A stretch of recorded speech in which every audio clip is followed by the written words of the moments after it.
አይ ቲንክ ይሄ ያስፈልገኝ መሰለኝ። ድምጽ ይሰማል?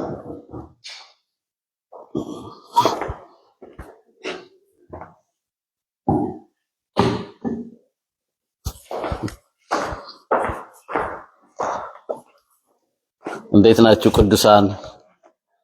ደህና ናችሁ ወይ? ኤርሚዬ ጌታ ይባርክ። እንደሽ እግዚአብሔር ይባርክ። ቅዱሳን ሁላችሁ ሚሚዬ ተባረኪ። እግዚአብሔር ይባርክሽ።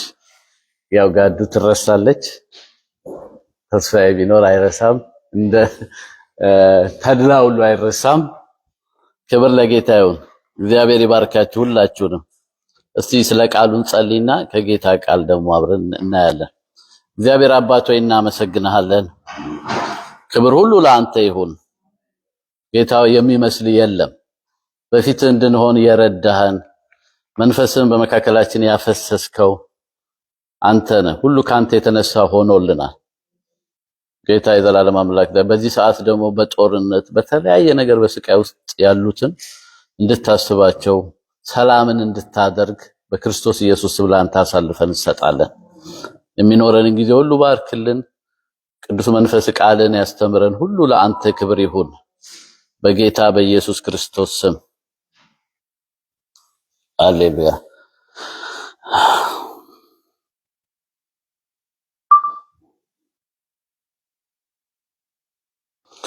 ዛሬ ከኔ ጋራ እንድናየው ያሰብኩት መጽሐፈ ሳሙኤል ካልዕ ምዕራፍ 15 ነውና ዛሬ በተለየ ሁኔታ ምናልባት አንድ ምዕራፍን እንዳስሳለን፣ ሙሉውን ምዕራፍ።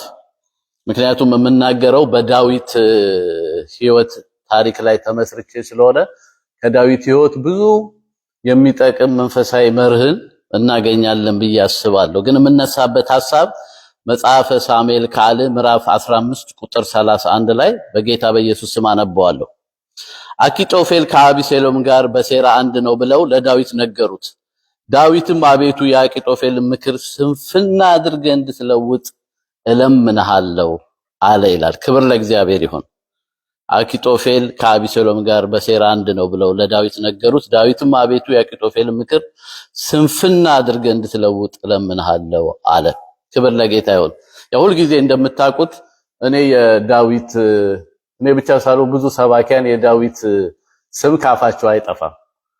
ደግሞ ሊጠፋም የሚገባ ሰው አይደለም። ምክንያቱም ከስሙ ትርጉም ጀምሮ ስንነሳ ዳዊት ማለት የስሙ ትርጉም የተወደደ ማለት ነው። እግዚአብሔር የመሰከረለት የእግዚአብሔር ባሪያ ነው። ክብር ለእግዚአብሔር ይሁን። ስለ ዳዊት አዲስ አይደለም መናገር። ከልጅነታችን ጀምሮ ከሰንዴ ስኩል ጀምሮ የምናውቀው ታሪክ ያለው የተወደደ የእግዚአብሔር ሰው ነው። ክብር ለእግዚአብሔር ይሁን እና እግዚአብሔር የመሰከረለት ሰው ነው። ሲመሰክርለትም የሐዋርያት ሥራ ምዕራፍ 13 ላይ ሐዋርያው ጳውሎስ ሲናገር ከብሉይ ኪዳን የተጻፈውን ያመጣና እንደ ልብ የሆነ ፈቃዴንም ሁሉ የሚያደርግ የእሴይን ልጅ ዳዊትን አገኘሁት አለ ይላል። ክብር ለጌታ ይሁን። ለእግዚአብሔር የተገኘ ሰው ነው ዳዊት። ክብር ለጌታ ይሁን። ክብር ለእግዚአብሔር ይሁን። ለእግዚአብሔር የተገኘ ሰው ነው። ኢየሱስ ክርስቶስ ጌታ ነው። መዝሙረ ዳዊት 89:20 ላይ ሲናገር ባሪያዬ ዳዊትን አገኘሁት ቅዱሱንም ዘይት ደግሞ ምን አደረግኩት ይላል ቀባሁት ብሎ ይናገራልና ለእግዚአብሔር መገኘት ማለት ለእግዚአብሔር መኖር ማለት ነው። ሳኦል እንደ ዳዊት ንጉስ ነበረ። እግዚአብሔር የቀባው ሰው፣ እግዚአብሔር የጠራው ሰው ነበር። ልክ በሳሙኤል ልጅ ዳዊት እንደተጠራ እሱም ደግሞ በሳሙኤል ልጅ የተጠራ ሰው ነበር። ግን ለእግዚአብሔር የተገኘ ሰው አልነበረም። ክብር ለጌታ ይሁን። ስለተጠራ ስለተቀባ ንጉስ ስለነበረ ሳይሆን ለእግዚአብሔር ዳዊት የተገኘ ሰው ነበር። ሳኦል ደግሞ ለእግዚአብሔር የተገኘ ሰው አልነበረም። ለእግዚአብሔር መገኘት ማለት ለእግዚአብሔር መኖር ማለት ነው። በዘመኑ ሁሉ ዳዊት ለእግዚአብሔር የኖረ ሰው ነው። ዳዊት በዘመኑ ሁሉ ይላል መጽሐፈ ነገሥት ላይ ሲናገር ምዕራፍ 15 ላይ ዳዊት በዘመኑ ሁሉ በእግዚአብሔር ፊት ቅን ነገርን አድርጎ ነበር፣ ካዘዘው ነገር ሁሉ ፈቀቅ አላለም ነበር ይላል። ክብር ለእግዚአብሔር ይሁን። የራሱን ሐሳብ ሳይሆን የእግዚአብሔርን ሐሳብ የኖረ ሰው ነው። ያ ነው ለእግዚአብሔር መገኘት ማለት። ክብር ለእግዚአብሔር ይሁን አይደል? በራሱ ዘመን ይለዋል የእግዚአብሔርን ሐሳብ ካገለገለ በኋላ ምን አደረገ ዳዊት? አንቀላፋ። ልክ ጌታችን ኢየሱስ ክርስቶስ እንዳለ ማለት ነው። በዮሐንስ ወንጌል ምዕራፍ 17 ላይ ጌታችን ኢየሱስ ክርስቶስ ምን አለ ሲጸልይ? እኔ ላደርገው የሰጠኸኝን ሥራ ፈጽሜ በምድር አከበርኩሃል። ዳዊት ልክ ሳኦል ትዝ ይላችሁ እንደሆነ ጥሩ ማነጻጸሪያ ነው። ሳኦል የራሱን ፈቃድ አገልግሎ አለፈ። ዳዊት ደግሞ የእግዚአብሔርን ፈቃድ አገልግሎ አለፈ። በዚህ ምክንያት እግዚአብሔር ዳዊት እንደ ልብ የሆነ የእሴይ ልጅ ዳዊትን አገኘሁት አለ። ክብር ለእግዚአብሔር ይሁን። ሃሌሉያ። ጌታችን እንዳለ ላደርገው የሰጠኸኝን ሥራ ፈጽሜ በምድር አከበርኩህ አለ። ኢየሱስ ክርስቶስ ጌታ ነው። ሃሌሉያ። ያደገ መንፈሳዊነት ማለት የእግዚአብሔርን ሐሳብ አውቆ መኖርና የእግዚአብሔርን ፈቃድ አውቆ ማገልገል ነው። ክብር ለእግዚአብሔር ይሁን። ዳዊት የተለየ ሰው ያደረገው ይሄ ነው። በእስራኤል ከነበሩት ነገስታቶች ሁሉ መካከል ያደረገው የራሱን ሐሳብ የራሱን ፈቃድ አላገለገለም። የእግዚአብሔርን ሐሳብ አውቆ አገለገለ። ትዝ ይላችኋል። የእግዚአብሔር ቤት የመስራት ሐሳብ በእግዚአብሔር ፊት ልብ ውስጥ ነበር። እግዚአብሔር ግን ለማንም ህዝቡን ይመሩ ዘንድ ለጠራቸው መሳፍንቶች ወይ ምኖች አልነገረም። ዳዊት ግን ቀድሞ የእግዚአብሔር ታቦት በመጋረጃዎች ውስጥ ያዝራል፣ እኔ ከዝግባ በተሰራ ቤት ውስጥ ተቀምጫለሁ አለ። ክብር ለጌታ ይሁን። ቀድሞ የእግዚአብሔርን ሐሳብ ይፈልጋል፣ ያንን ይኖረው ነበር። ኢየሱስ ክርስቶስ ጌታ ነው። ያደገ መንፈሳዊነት ማለት ልክ ጳውሎስ እንዳለው ማለት ነው። ሃሌሉያ። ጳውሎስ ምን አለ? ሩጫውን የእርሱን የእግዚአብሔርን ሩጫ ሁለተኛ ጢሞቴዎስ ምዕራፍ 4:7 ላይ መልካሙን ገድል ተጋድያለሁ ሩጫውን ጨርሻለሁ አለ። ልክ ጳውሎስም ምንድነው ያደረገው ነገር? የራሱን ሩጫ በዘመኑ ያልሮጠ ሰው እንደነበረ መጽሐፍ ቅዱስ ይነግረናል። መልካሙን ገድል ተጋድያለሁ ምን አድርጌያለሁ ይላል? ሩጫውን ይላል። የእግዚአብሔርን ሩጫ የወንጌልን ሩጫ የሮጠ ሰው ነው። በሌላ ስፍራ ላይ ሩጫዬን እንኳን ቢል ከእግዚአብሔር የተቀበልኩትን ሩጫዬን ነው የሚለው። የራሱ ሩጫ ያልነበረው ሰው ነው። እኔ ስንቶቻችን ነን የእግዚአብሔር ሩጫ ያለን? የራሳችን ሩጫ ነው የምንኖረው። እንወጣለን፣ እንሰራለን፣ እንኖራለን።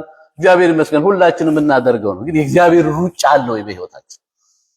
ሐዋርያው ጳውሎስ ከእግዚአብሔር የተቀበልኩትን ሩጫዬን ይላል እፈጽም ዘንድ ነፍሴን እንደማትከብር እንደ ከንቱ ነገር ቆጥራታል ይላል። ሩጫዬ እንኳን ሲል ከእግዚአብሔር የተቀበለው ነው።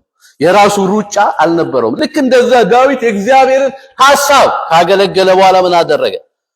አንቀላፋ። በዘመኑ ኢየሱስ ክርስቶስ ጌታ ነው። ሃሌሉያ።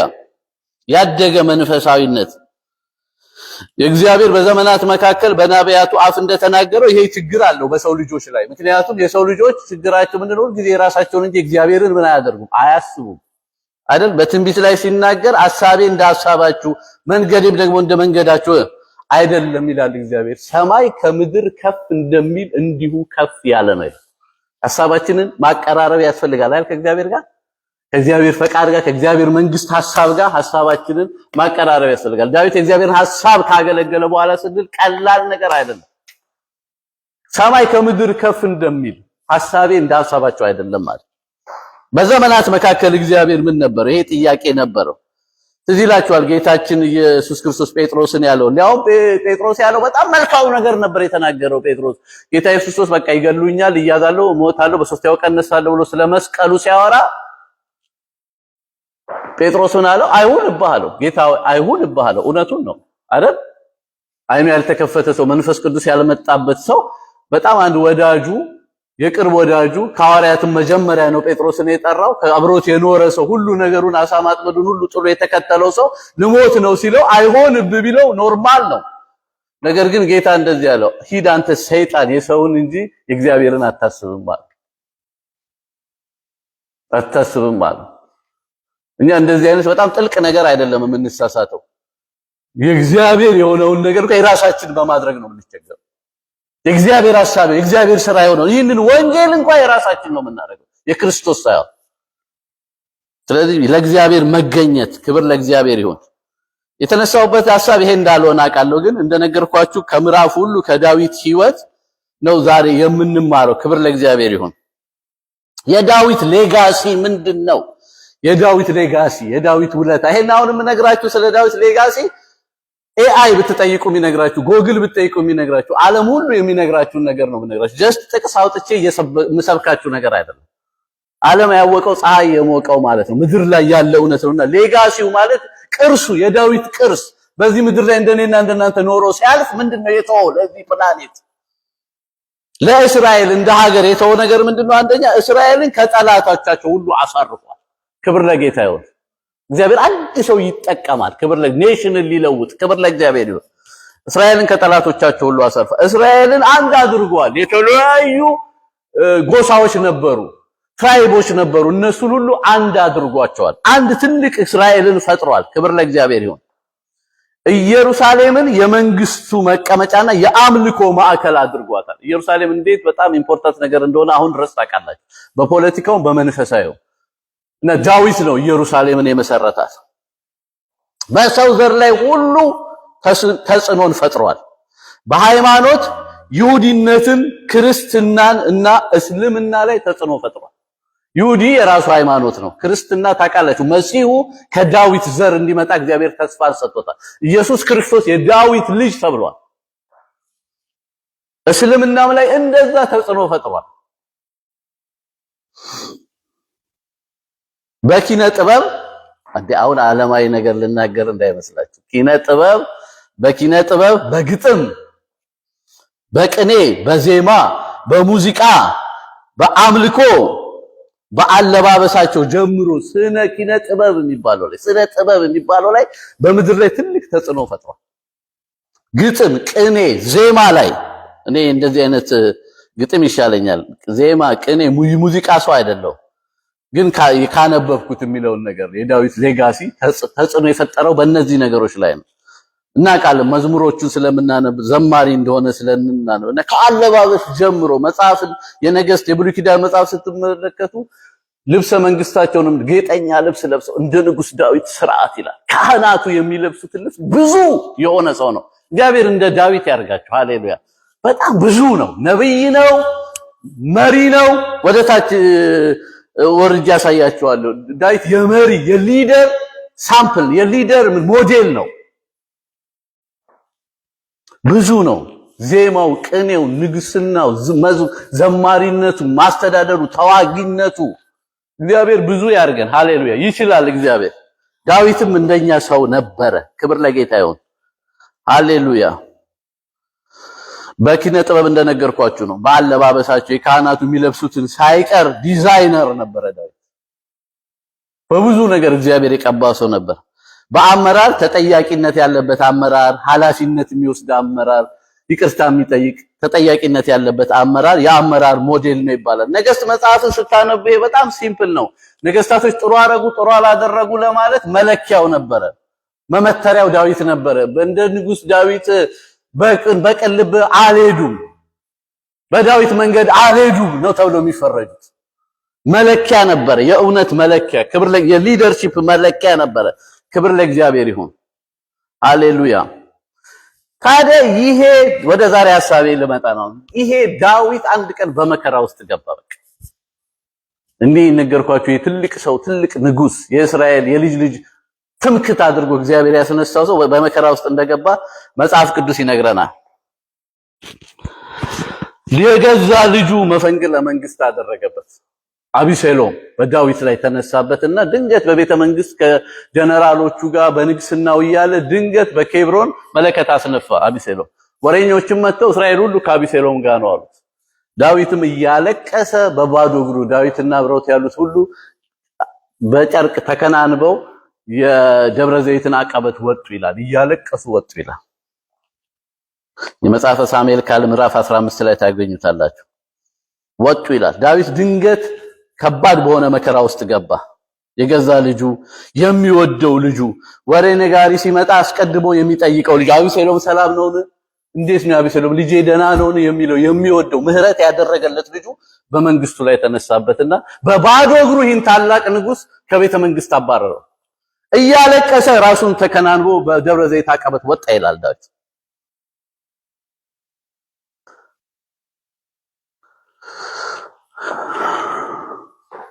ክብር ለእግዚአብሔር ይሁን። የጦር ጀነራሎቹ እንደው ምን ይሉታል? ከመንግስቱ ላባረረው ልጁ ሲያለቅስ እኛንም በዚህ ያሉትን መኳንንቱን ሁሉ የእስራኤል ሕዝብ ሁሉ አታሳፍር ይሉታል። ከመንግስቱ ላባረረው ልጁ የሚያለቅስ ሰው ነበር። ዳዊት ምናልባት እንደ ልቤ ያለው እግዚአብሔር በዚህ ልቡ ሊሆን ይችላል። እኛንም አታሳፍር በቃ አሉት። አሜዚንግ አይደለ? ልክ እንደ ጌታ ኢየሱስ እንደነ እስጢፋኖስ የሚያደርጉትን አያውቁምና ይቅር በላቸው እንዳለ ሲወገሩ ማለት ነው። ዳዊትም ተከናንቦ እያለቀሰ ሄደ እና ያን ጊዜ ካህናቱ ታቦቱን ይዘው ከዳዊት ኋላ መጡ ይላል።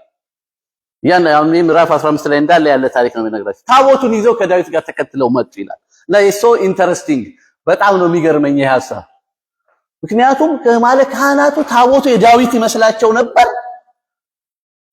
ታቦቱ እሱ ስደት ሲወጣ አንስተው ታቦቱን ይዘው፣ ምክንያቱም ለታቦቱ ዳዊት ብዙ ነገር አድርጓል አይደለ? አምጥቶታል። ከቅሪያትሪም ከተማረከበት ቦታ ይዞት መጥቷል። እየጨፈረ በሙሉ ኃይሉ ታስታውሱታላችሁ። በሳውል ዘመን አልፈልግነውምና ኑ የእግዚአብሔርን ታቦት እንፈልግ ብሎ ቤት ሰርቶለታል። ከታቦቱ ጋር ቁርኝት አለው። ግን ታቦቱ የዳዊት አይደለም። ታቦቱ የእግዚአብሔር ነው። እኔን ክፍል ሳነብ ምን እንደተገረምኩኝ ታውቃላችሁ? ቤተክርስቲያን ልንመሰርት እንችላለን። ቤተክርስቲያን የሰው አይደለችም። ጸጋ ሊኖረን ይችላል። ጸጋችን የኛ አይደለም። የቤተክርስቲያን የክርስቶስ ነው። ሳያችሁ ሰዎቹ ካህናቱ እግዚአብሔር ይቀድሱ ዘንድ ታቦቱን ያገለግሉ ዘንድ የተሾሙት ታቦቱን የዳዊት ይመስላቸው ነበር። የዳዊት ይመስላቸው ነበር። ታቦቱ ይዘው ወጡ ተከትለው ታቦቱ የዳዊት ንብረት አይደለም። ልንጠነቀቅ ይገባል። ዛሬ ቤተክርስቲያን ህዝቡ የግለሰብ የሚመስልበት፣ የቤተክርስቲያን ገንዘብ የግለሰብ የሚመስልበት ያለው ነገር ሁሉ በጣም ሜስ የሆነበት ዘመን ላይ ነው የምንኖረው። ወንድሞቼ እናቶች ይሄንን ማወቅ አለ። ክብር ለጌታ ይሁን እና ሚዘው መጡ። በዛ ጊዜ ጀምሮ የነበረ ችግር ነው ማለት ነው። ንጉሱ ሳዶቅን የእግዚአብሔርን ታቦት ወደ ከተማ መልሳለሁ። ዳዊት ከዚህ ነገር ጋር ቢተባበር የሚፈጠረውን ሜስ አስቡት። ወደ ስፍራው መልሰዋል። ይዘው አትምጣሉ። መስመሩን ላይኑን የሚያቅሰው ነው። በቃ ሃሌሉያ። ላይን ሁሉ ጊዜ መስመር ማወቅ በጣም አሪፍ ነገር ነው። አሪፍ ቤተክርስቲያን ስንመራ መስመራችንን ማወቅ፣ ከህዝቡ ጋር ያለን ግንኙነት ምን እንደሆነ ማወቅ፣ ስልጣናችንን፣ መብታችንን ማወቅ፣ ግዴታችንን ማወቅ በጣም መልካም ነገር። ብዙ አሳፋሪ በአሕዛብ እንኳን ሊሰሙ የማይችሉ ነውሮች የምናየው የምናገለግል ሰዎች መስመር የለንም። በቃ መስመር የለንም። ህዝቡ የኛ ይመስላል፣ ቤተክርስቲያኑ የኛ ይመስላል፣ ብሉይ በእኛ ይመስለናል። ዳዊት መስመሩን የሚያቅሰው ነበር። ሃሌሉያ። ክብር መልሰው አለው። መስመር የነበረው ሰው ነው። ሃሌሉያ። ሚዛን በጣም መልካም ነገር ነው። ኢየሱስ ክርስቶስ ጌታ ነው። በዚህ ሳሙኤልም ካለ 15:25 ላይ ታያላችሁ። በእግዚአብሔር ዓይን ሞገስ አግኝቼ እንደሆንኩ አለ። እግዚአብሔር መልሶ እርሱንና ማዳሪያውን ያሳየኛል። ሃሌሉያ።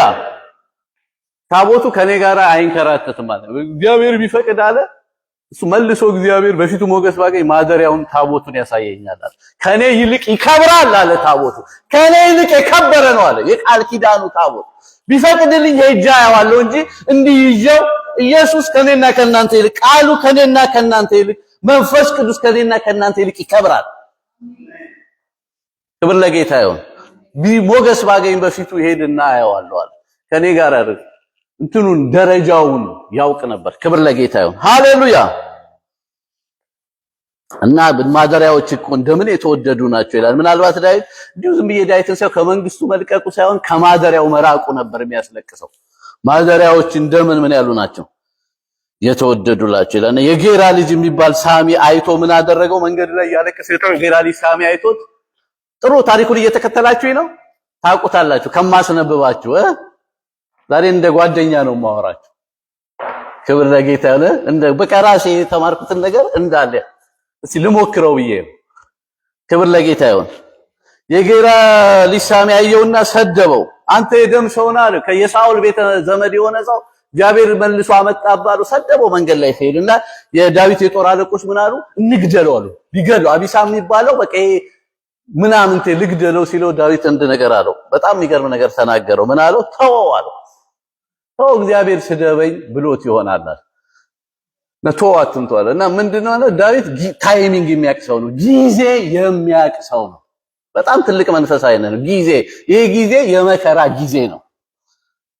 ውበት ያለውን ነገር ያውቃል። በቃ ምንድነው ተሸንፎ ገብቷቸዋል። በጣም ተሸንፎ እያለቀሰ በባዶ እግሩ ጸጉሩን ተከናንቦ እየሄደ ምንድነው መንገድ ላይ ሰው መግደል? ዋናው ቤዚክ የሆነው መሰረታዊ የሆነው ነገሩን እኮ ተሸንፏል፣ ተባሯል፣ ወጥቷል። እና እነሱ እንግደለው ሲሉ ተውት አላቸው። አሁን የገዛ ልጄ ከወገቤ የወጣው ልጄ ነፍሴን ይሻል አላቸው። ታይሚንግ ጊዜውን እወቁ አላቸው። ልጄ እኮ አሳዶኝ ነው የምወጣው አላቸው። ጊዜው የመከራ ጊዜ ነው። ይሄንን ማወቅ አለብን ወንድሞቼ እና እህቶቼ። እኛ ክርስቲያኖች የምንጎዳው ምንድነው?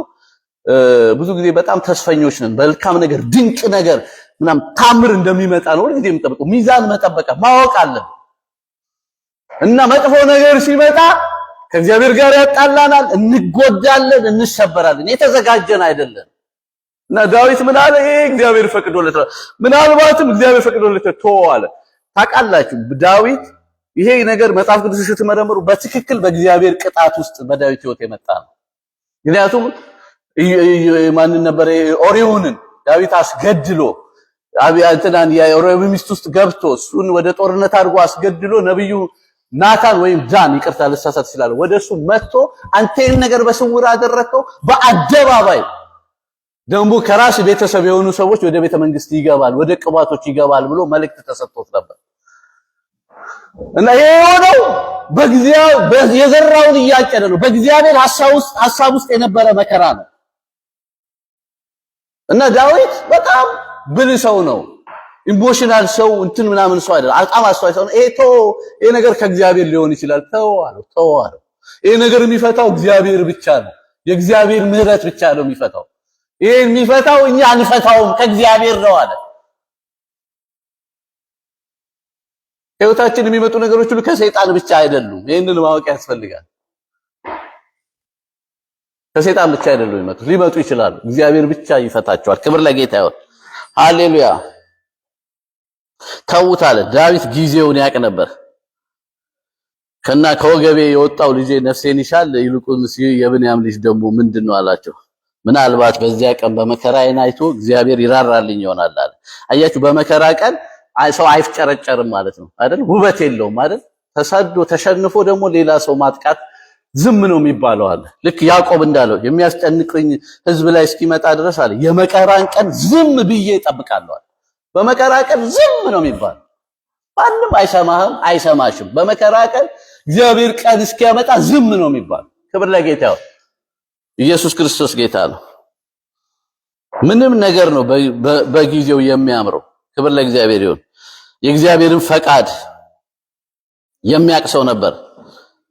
አኪጦፌል የሚባለው ይሄ ሰው በምክር ታላቅ የሆነው ሰው ከዳዊት ጋር አበረበት። ወደ ዋናው ሐሳቤ ወደ መጨረሻው ይወጣሉ። ከዳዊት ጋር አበረበትና ዳዊት ይሄንን ሲሰማ ደነገጠ። ይሄ አኪጦፌል የሚባል ሰው ሰራዊት የለውም፣ ስልጣን የለውም፣ ሀብት የለውም። ያለው ነገር ምክር ብቻ። ምክር የሚባል ነገር አለ። መካሪ የምክር ጸጋ ነው ያለው። አይገርማችሁ? ዳዊትን ያርበደበደው ሰው የዚህ የጦርነት ቁልፍ ሰው የነበረው ሰው አኪጦፌል የሚባል ሰው ነው። እና ዳዊትም አኪጦፌልን በምክር ከአቢሴሎም ጋር ነው አሉት። እና የመከረው ምክር ስትመለከቱ በጣም የሚገርም ተንከሲስ ሰው ነው። በቃ ከእግዚአብሔር ይሁን ከሰይጣን የሚመክረው ነገር በዛ ዘመን ከአቢሴሎም ምክር መጠየቅ ማለት ከእግዚአብሔር አፍ ቃልን እንደመጠየቅ ነበር ይላል። እና የመከረው ምክር ሁለት ምክሮች ተመልከቱ። ወደ አባትህ ቁባቶች ግባ አለው። በአደባባይ ወደ አባትህ ቁባቶች ስትገባ እስራኤል ሁሉ በቃ ዳዊት አቅም የለውም ካሁን በኋላ ይላል። አባትህም ይሰማል አለው፣ ይሰበራል። አይገርምም ብሎ መከረው። አደረገ። ይሄን ሁለተኛ አሁን 12000 ሰው ንምረጥና አለው። ደክሞት ሳለ አሁኑኑ ዳዊት ላይ እንደርስበታለን አለ። ያለበለዚያ ግን ዳዊት አሁን ካልደረስንበት በቃ ያሸንፈናል። እንዳ ያንዴ መጽሐፍ ቅዱስ ስትመለከቱ ዳዊት ሄዶ እያለቀሰ ተራራ ወጥቶ ደክሟቸው በዛ ነበሩ፣ ርቧቸው ደክሟቸው። ልክ አኪጦፌል ያለው ምክር ቢሰሙ ኖሮ ሄደው ይይዙት ነበር ዳዊት። የምክር ጉልበት ገብቶናል። እኛ አበሾች ምክር አንወድም። አንደኛው እኔ ነኝ። ይሄ ቅጣት ይመስለናል ምክር የሆነ ተገርፈን ስለምንመከሪው ስናድግ ቅጣት ነው የሚመስለን ምክር የምክር ፓወር አንወድም ምክር በቃ በምክር የሚሰራ ነገር አንወድም ምክር አንወድም አንድ ጓደኛ ያለ እኔ ከኢትዮጵያ መጥቶ ትንሽ በኑሮ ምናምን በጣም ጥሩ ሆኗል ሰክሰስፉል ሆኗልና ከናይት ሾፕ ሁለት ፌስታል ምግብ እየገዛ ይመጣል ያግዘኝ ብሎ ነው ተው ናይት ሾፕ አይገዛም አልበርታይን አለ ሱፐርማርኬቶች አሉ ናይት ሾፕ የሆነ ነገር በቃ ሲመሽብ የምትገዛበት ነገር ነው አይሰማኝም በቃ ሊሰማኝ ነው ነገም ከናይት ሾፕ ሞልቶ ታውቃላችሁ ናይት ሾፕ ሁለት እጥፍ ሶስት እጥፍ ነው በጣም ተገረምኩና አንድ ሰው ምንድነው ስለው አንዴ ትንሽማ እኮ አቅም ያለው ሰው አይመከርም አለኝ ኢትዮጵያዊ ሰው አይመከርም እንዴ ከዛ በኋላ እኔ ምን አለፋኝ በቃ በጠዋቱ ይዞ ሱፐርማርኬት ትልቅነቱ ርካሽነቱ ያለውን የማቴሪያል ብዛት ሲያይ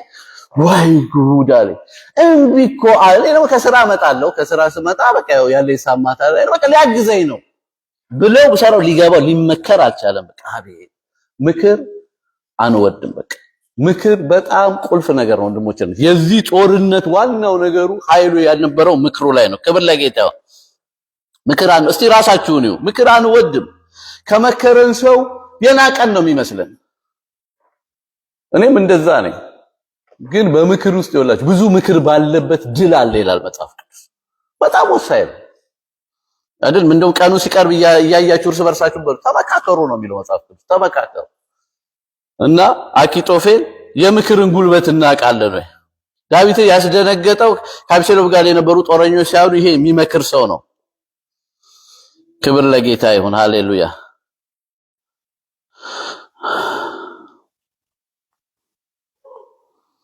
ወደ ዛሬ ወደ መጨረሻው ወደ መልእክት ይመጣል ዳዊትም የዚህን ሰው ምክር ስንፍና ያደረገበት መሳሪያ ጸሎት ይባላል ክብር ለጌታ ይሁን ሃሌሉያ አኪጦፌልም ከአብሴሎም ጋር በሴራ አንድ ነው ብለው ለዳዊት ነገሩት ዳዊትም አቤቱ የአኪጦፌልን ምክር ስንፍና አድርገህ እንድትለውጥ እለምንሃለሁ አለ የአኪጦፌልን ምክር ወደ ስንፍና የመለወጫ መሳሪያ ጸሎት ሃሌሉያ የእምነት ጸሎት እግዚአብሔርን የሚያቀሰው ጸሎት እውነተኛ ልመና ኢየሱስ ክርስቶስ ስንፍና አድርገህ እንድትለውጥ እለምንሃለሁ ዋት እናንተ ዳዊት እኮ ይላችሁ በነቢያት የሚያምን ሰው ነው ዳዊት በቤተ መንግስቱ የቤተ መንግስት ነቢያት የሚባሉት እነ ዳን እነ ናታን የሚባሉ አሉ በቶሪምና በኡሚም ከካህናቱ ደግሞ ድምጽ የሚጠይቅበት ነገር አለ ኤፋዱን አቅርብልኝ ብሎ ሲጠይቅ ሰምታችሁታል በነቢያት ያምናል በምሪት ያምራል ለጦርነት ሲወጣ ልውጣን ልቅጣማቸውን ምናምን የሚል ሰው በቱቢም እዚህ ላይ ግን በምን ታዩታላችሁ በጸሎት ሲዋጋ ታዩታላችሁ ሃሌሉያ በጸሎት ሲዋጋ እውነተኛ መንፈሳዊነት አያችሁ አንዳንድ ጊዜ ነቢያትም የሚጸልዩ ሰዎች የማናገኝበት ጊዜ ይመጣል ዳዊት የዚህን ሰው ህብረት በዘመኑ ህብረት የነበረው ሰው ስለነበረ ከጌታ እግዚአብሔርን የሚያውቅ የዚህን ሰው ምክር ስንፍና አድርገህ እንድትለውጥ እለምንሃለሁ ዛሬ በጣም እኔ ጌታን ባገኘሁበት ዘመን ምንማረው በቃ ጀነት የሚያስተምረን ሰው የሚነግረን በቃ እናንተ በጌታ ኢየሱስ ታምናለህ አዎ ጆቻቸውን ይድናሉ ድውዮችም ይፈወሳሉ በአዲስ ቋንቋ ይናገራሉ እግዚአብሔርን ስለማመን ነው ተምሬ ያደኩት አሁን ደግሞ ቃል አውጣልኝ ነው ቃል አውጣልኝ እግዚአብሔርን ማመን መማር አለብን መጸለይ መማር አለብን ክብር ለጌታ ይሁን እግዚአብሔር የተናገረንን ብቻ ሳይሆን የለመነውን የሚሰጥ አምላክ ነው ስለዚህ ላችኋል ሐና ያለችው ሃሌሉያ ስለዚህ ብላቴና ለምን እግዚአብሔርም የለመንኩትን ሰጠኛል እግዚአብሔር የአኪጦፌልን ምክር ቱሪምም ኡሚምም አልጠየቀም ነቢያትም አልጠየቀም እጁን አንስቶ የዚህ ሰው ምክር ስንፍና እንድታረጋ ቤቱ ለምንሃለሁ ስንፍና አደረገው እግዚአብሔር ሃሌሉያ እንደ ምናምንት ያልሰሙትም በቃ ካንተ ምክር የነዚህ ይሻላል ብለው ሄዶ በገዛጁ በጣም የሚገርመኝ ነገር የአኪጦፌል የሚባል ሰው ምክሩን ስላልተቀበሉት ሄዶ ራሱን ገደለ ይላል ማለት ምንድነው የምክሩን ታላቅነት የምክሩን ጉልበት ነው የምታዩት ምክንያቱም በቃ እሱ ምክር ካልሰሙት ዳዊት እንደሚመጣ እንደሚያሸንፍ እንደሚሞት ያውቃል ምክር የዚህ ያህል ጉልበት አለው ክብር ለጌታ ይሁን ኢየሱስ ክርስቶስ ጌታ ነው እግዚአብሔርን የማወቅ ጸሎት ምህረቱን የሚያውቁ ሰው ጸሎት። በዛ ሁኔታ ውስጥ በቅጣት ውስጥ ነበር ዳዊት ብያቸዋለሁ። ትንቢተ ዮናስ ላይ ሲናገር ምን አለ? ነፍሴ በዛለችብኝ ጊዜ አለ በአሳ ነባሪ ሆድ ውስጥ ሆኖ ነው የተናገረው። እግዚአብሔርን አሰብኩት፣ ጸሎቴም ወደ አንተ ወደ መቅደስ ገባች። ከንቱነት ሐሰትን የሚጠብቁ ምህረታቸው ምን አድርገዋል? ትተዋል አለ። የእግዚአብሔርን ምህረት የሚያውቅ ሰው በዛ ሁኔታ ውስጥ ይጸልያል፣ እያለቀሰ በባዶ እግሩ። አዎ በዛ ጦርነት ውስጥ አዎ አያችሁ፣ መጋደላችን ከድግነት ጋር በእግዚአብሔር ፊት ገባንም አልገባንም እግዚአብሔር ምን ሰጥቶናል አይደል? እኛ ገባንም አልገባንም በእግዚአብሔር ፊት ብርቱ የሆነ የጦር መሳሪያ ጌታ ሰጥቶናል። ሐዋርያው ጳውሎስ እንደሚለው ማለት ነው፣ በሰው ልማድ ምንም እንኳን የምንመላለስ ብንሆን እንደ ሰው ልማድ ሃሌሉያ አንዋጋም። የጦር ዕቃችን ምን አይነት ነው? ስጋዊ አይደለምና ምሽግን ግን ለመስበር በእግዚአብሔር ፊት ምንድነው? ብርቱ ነው። በማፊት በእኔና በእናንተ ፊት ላይሆን ይችላል፣ እንደ ልምምዳችን እንደ እምነታችን በእግዚአብሔር ፊት እኛ ገባንም አልገባንም፣ እኛ ተጠቀምንበትም አልተጠቀምንበት፣ እሱ የጠላትን ስራ ልናፈርስበት ሰጥቶናል፣ ልንፈወስበት ሰጥቶናል። ሃሌሉያ እንደ ያቤጽ ልንባረክበት ልንሰፋበት ጌታ ሰጥቶናል። ጸሎት እንዴት ተጠራል? አቤቱ መባረክን ባርከኛል፣ ሀገሬን ምንበል አስፋው፣ እጅን በእኔ ላይ ይሁን። ክብር ለጌታ ይሁን። ሃሌሉያ። እግዚአብሔርን የሚያቅሰው ጸሎት እግዚአብሔርም መልካሚቱን የአኪጦፌልን ምክር እንዲበተን አዘዘ ይላል። እንጸልያለን። ሃሌሉያ ክብር ለጌታ። ላባዲጋ ላራላቦስ ሄዳማ ሻዲጋስ ሃሌሉያ። ፀሐዬ መተሽ ወደዚህ ጸልይልናለሽ። ክብር ለጌታ ይሁን። ሃሌሉያ ሃሌሉያ ሃሌሉያ። ተባረክ።